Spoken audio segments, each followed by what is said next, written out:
Salut Gérard.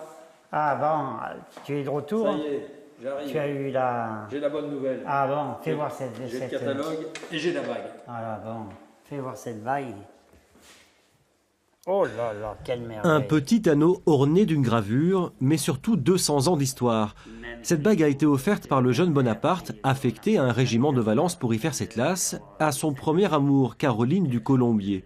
Sur le chaton, un homme et une femme cueillent des cerises à côté d'un temple antique sur fond d'ivoire, un travail d'orfèvre. Pour trouver une perfection comme ça dans le dessin, et puis tout cette gravure qui est faite à la main, c'est aujourd'hui, il n'y a pas beaucoup d'éléments, je ne connais pas d'éléments qui seraient capables de refaire une telle gravure. Une belle prise pour l'association Bonaparte de Valence qui tente de récupérer les objets témoins du passage de l'empereur dans la ville.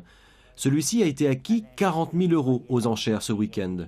Une coquette somme, mais le plus important, c'est de faire revenir cette bague sur son territoire. Mais tout est parti à l'étranger, pratiquement. L'épée qu'il portait quand il est arrivé à Valence est au musée de Leeds, en Angleterre. Les documents qu'il possédait sont partis en Russie. La bibliothèque qu'il avait dans la Maison des Têtes a été achetée par un Américain, etc., etc. Sa boîte de compas figure en Belgique.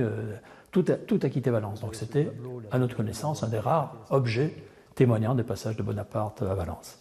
L'association va lancer une souscription pour l'aider à financer cette bague.